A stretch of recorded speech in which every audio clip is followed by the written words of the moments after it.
Yeah, let me say a pleasant good evening to Princestown MP and UNC Shadow Minister of Public Utilities, Mr. Barry Padarath. Welcome to you, Barry. Hello, good evening, Mikey, and welcome. Thank you for the welcome to your station, and good evening to your viewers. Thank you so much for taking time out to link with us. First and foremost, a lot of people have been asking, you be the Shadow Minister of Public Utilities, has there been some adjustments to the T&TEC rates as far as the bills? From what I understand is that the report has already been completed. The process requires that the Cabinet to implement the rates that have been recommended. As far as I understand, the rates have already been tabulated, and it's now between the Cabinet and the Regulated Industries Commission. In light of just completing the local government elections, I would further advise that the government didn't think it was the most opportune time politically for them to announce the new rates. So we can expect such for T&TEC in the coming weeks, whether it's in the announcement of the initial budget or thereafter. All right. Now, but the process has been completed. All right. Now, a lot has been going on as far as water. I mean, quite recently, you and your colleagues on the opposition had a press conference speaking about all the areas that have been hard hit due to the lack of pipe-borne water. The minister, of course, did reply saying that WASA is doing its best to provide an alternative truck-borne supply, especially to public institutions, schools, health centers, and what have you. But he says that he suspects it is not only vandalism, as far as he did claim vandalism as a result of criminality, but it is also political sabotage taking place. What say you on that? Well, I have been also paying attention to the words of the Honourable Minister. And every time the minister's back is against the wall, or the government's back is against the wall on any major issue in this country, where they are unable to satisfy the needs of the population, they go to the issue of political sabotage. Let me throw your mind back to the Brian Lara Stadium when that entire debacle occurred, where we saw over $1 billion of taxpayers' money being used to renovate that white elephant. When the stadium was opened without any accreditation and those issues were raised, the government then said that there was political sabotage happening at the Brian Lara Stadium. Similarly, we had a situation on the fast ferries when the government could not satisfy the needs of Tobagonians and Trinidadians in terms of the sea bridge and the collapse of that sea bridge. They then resorted to the issue of sabotage. So every time the government back is against the wall, and this minister in particular has a penchant for not being able to deal and treat with the real issues that are affecting a critical sector like public utilities, the minister often resorts to personal attacks and the blame game. And I think in a critical sector like the public utility sector that impacts on almost every citizen in this country, the population is really tired and fed up of the blame game. They want real tangible results. They want water in their pipes, and they want a cost of living that they can afford. So the minister, as I said, has a penchant for treating very flippantly, using political attacks when critical questions are raised in terms of his performance or his lack thereof, and the poor results and response coming from state entities such as WASA and T&TEC, which falls under his purview. The minister attempts on every occasion to separate himself from state institutions such as WASA and T&TEC because of the poor performance. But Mikey, after 8 years, where the government themselves, they appoint the directors and the commissioners to the board of WASA and to the board of T&TEC. They determine what is the policy of these organizations in terms of the planning, in terms of what is instituted as policy and reviews and so on. They're the ones that determine those things. So the minister cannot separate himself or the government from WASA and T&TEC. As I keep making the point, WASA and T&TEC is the government, and T&TEC and WASA is the government. The minister cannot separate himself from that at all. And the failure of these two companies to really deliver in any real, tangible, satisfactory way to the population is an indictment on the performance of the government and of the minister. So this minister has been there for 3 years, right. Told us that he knew what were the solutions. He had the panacea to all the issues in the water sector. The minister went further 2 years ago to indicate that the government was taking 2 IDB loans. They had secured the loans of $80 million US in the first instance, and a further $80 million US, which would take it to $160 million US to address the issues affecting WASA in terms of the transformation process. I want to interject here, Mr. Padarath. That is so true. We've heard of this detail about the amount of monies and what have you, but yet still citizens are simply crying out on a daily basis for pipe-borne water. And that seems to be somewhat of just either wishful thinking or just downright evil on the parts of some individuals to deprive people of something as an amenity as water, yet still sending these bills, telling them, listen, you owe, this is what you owe and what have you, but these people are not getting the service that you're asking them to pay for. I mean, where are we at right now? We've gone from water for all to some would call water bubble. Who is taking the checks and balances when it comes to these truck-borne waters? There are reports of seeing them sometimes 3, 5 o'clock in the morning, exactly going where, who are they servicing? There's a lot that's taking place here. And we as citizens keep hearing about the fact of audit, we keep hearing about money, but we don't hear anything about service. When are we going to get service? And I think that is the burning issue that is in the minds and the hearts of the population of Trinidad and Tobago, that 8 years later they are no better off. Just recently at a joint select committee of the parliament, when we questioned WASA, Senator Anna Roberts and I sit as the opposition members for those committees, and when we questioned WASA, we asked, when the UNC demitted office in 2015, how much of the population was receiving a 24/7 supply of water?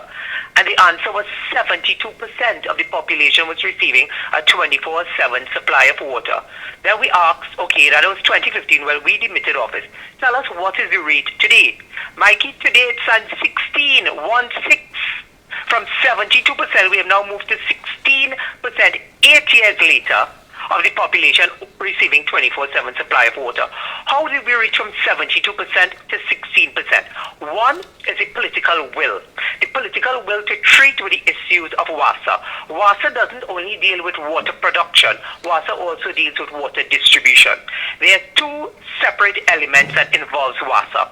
And therefore, when we were in office, we knew that it was a two-pronged approach. You had to look at alternative water supplies.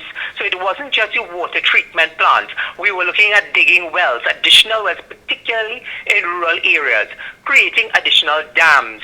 These were surface water issues that would add to the cadre of resources that we have in terms of water production. And that is why we were able to bring up water production to the levels that we saw between 2010 to 2015. But that was not the entire story in terms of the success story of a Kamla Pasabi-Teta administration in being able to deliver water 24/7 to 72% of the population by the time she demitted office in 2015. It also had to do with water distribution, which is the second limb, 50% of the work of WASA. We are told that throughout the country that 50% of potable water is lost because of leaking pipes, poor dilapidated mains, and the poor infrastructure of WASA.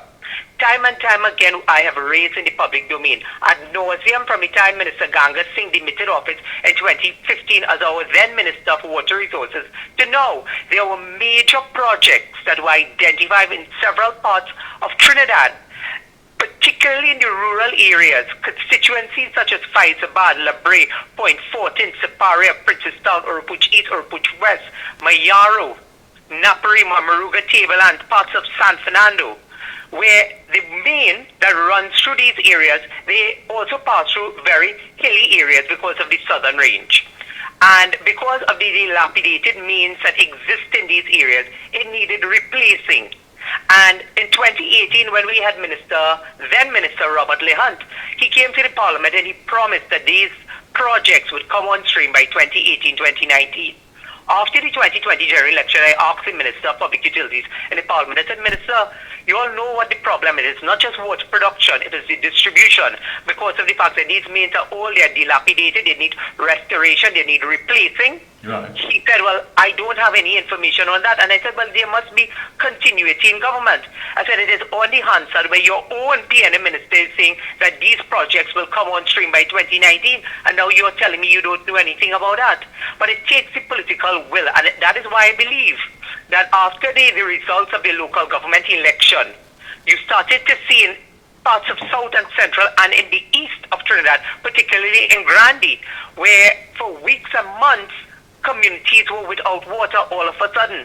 And therefore one really wonders whether the political sabotage has to do from the government's point of view in terms of cutting off water in places that voted against them in the local government election. And that is the real issue of sabotage, because the minister knows very well what the challenges are. The minister promised in 2021 10 water modulated treatment plants, not one, but 10.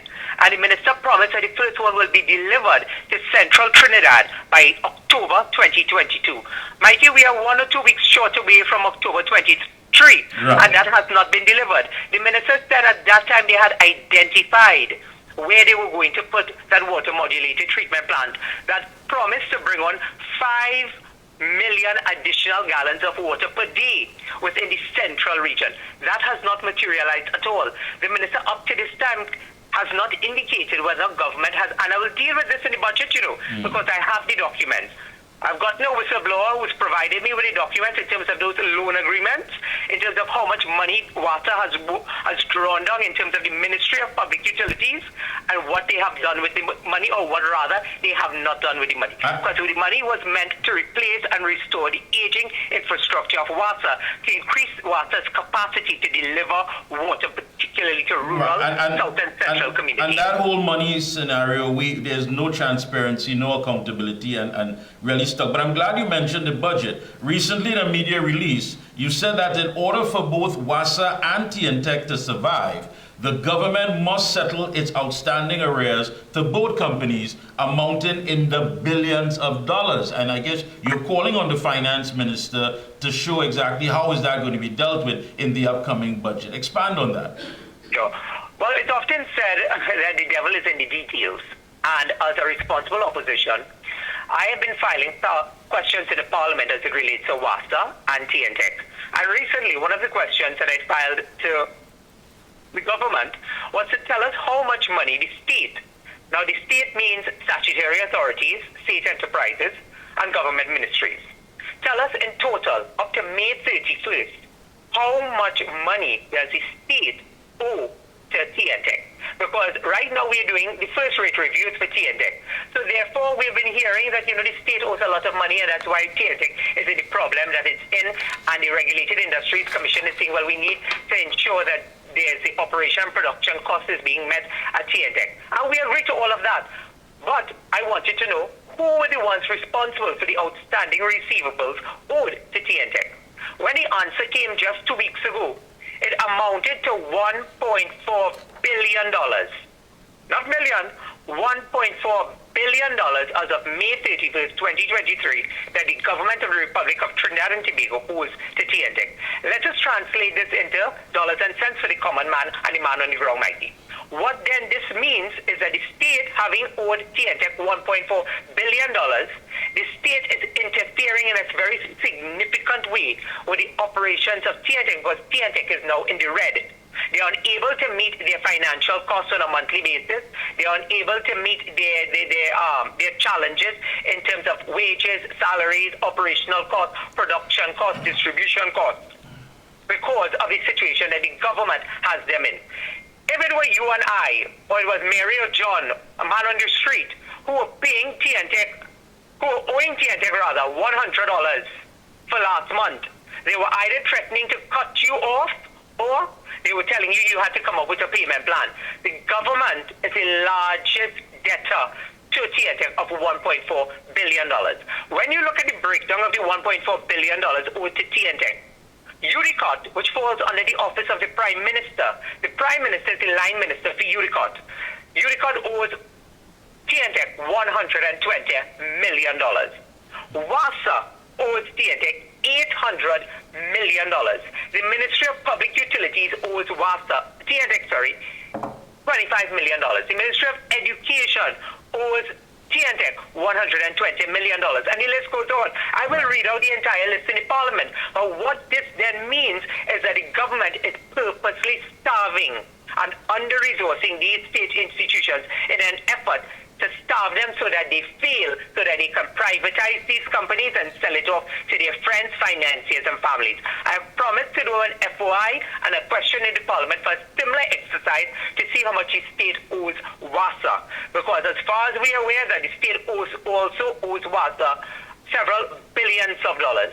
And when you look at the bigger picture, the state is owing these utility companies so much money and putting them in the red. No wonder they cannot operate at the optimum and operate efficiently so as to deliver the goods and services to the people of Trinidad and Tobago in a very satisfactory way. And as well, you did raise the issue that any move to pass on the burden created by the government to consumers will be resisted, of course, because they're going to have to look for that money. Here it is, himself is owing himself. So they have to look at everybody else to try to fill that gap.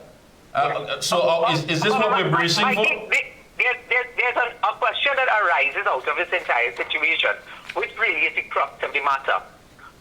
Every time there's and persons looking on, and you'll see it happen again this year, when the budget process begins, the Minister of Finance comes, he reads the budget, then we go into the debate, led off by the leader of the opposition. When the debate is completed, we go into something called the Standing Finance Committee. That Standing Finance Committee allows us to sit down and we go through line by line, dollar by dollar, cent by cent, in terms of how much money is given to each ministry, and then the minister is asked to account for how it will be spent or how it has been spent in the last financial year. For the last 3 years, we have been noticing a pattern where millions of dollars is registered on the books, the government books, arrears and outstanding receivables that are payable to these major utility companies. And you ask the Minister of Finance or the line minister, will this be sufficient? And then they will say, yes, it will be sufficient, or that they will come later on. We are almost 8 years later after the 2015 general election when the People's National Movement came in. And what the story in the black and white says to us is that they continue to under-resource, under-budget, and starve critical institutions in the country. And you must ask yourself why. In the same effort they took to demonize Petrotrin and TSTT and other state institutions in order to close them and or privatize them, a similar approach is being taken with WASA and T&TEC, and that is why we are warning the population. Look out for what is coming at WASA and T&TEC, because it is the very same effort that they are making to demonize these companies, to make them look as though they are large spenders and that the companies are living beyond their means, when the truth and in fact, the government is the one who has the companies in the situation that they're in. I have written the RIC on behalf of the United National Congress, giving them a copy of the answer that we got in the Parliament, calling on them to halt and hold their hands and to pay attention to what is happening, and to ask the government when they are prepared to satisfy and liquidate those loans so that the companies now become sustainable and that burden is not passed on to the consumer. Anytime that burden is passed on to the consumer, that burden created by the state, the opposition will use every legal ambit that we have to resist. We have been doing so at the consultations, you would have seen with the Regulated Industries Commission, where we have been very vocal at those consultations. We have taken the protest to the Parliament, and we are using the Freedom of Information Act and the other ambits that we have within law to get the answers. But we are also saying to the population, you too must do your part. It cannot be that you continue to wait for Barry Padarath, Kamla Pusawi, Cesar Rudal, Munila, Saddam Hussein, and others to be your only fighter. You too must join the fight. And therefore, that's why there's a clarion call going forward for persons to come on board. You have to be your brother and sister's keeper. You have to be a patriot of Trinidad and Tobago. Because Mikey, in local parlance, we used to say, in this country, things are getting bad, things are getting bad. I want to say to Trinidad and Tobago, things are not getting bad. We have already fallen off the cliff, we are already down the precipice, and we are already in the doldrums. It is what you are prepared to do to get yourself, your children, and your grandchildren out of those precipice and out of the doldrums. You cannot just depend on your UNC members. You too have to join the fight. I agree with you fully, because you can't just sit there and idly by just be an observer of injustice, when in fact that you're living on basically, just means that for you to get around, and that extra money is just not there. So Alright. what are you going to That do? brings it, Mikey, when you have the stats are telling you that from 2015 to today, 2023, that food prices in this country has grown by 31% in 8 years, 31%, and persons are still working on 2012 and 2013 salaries.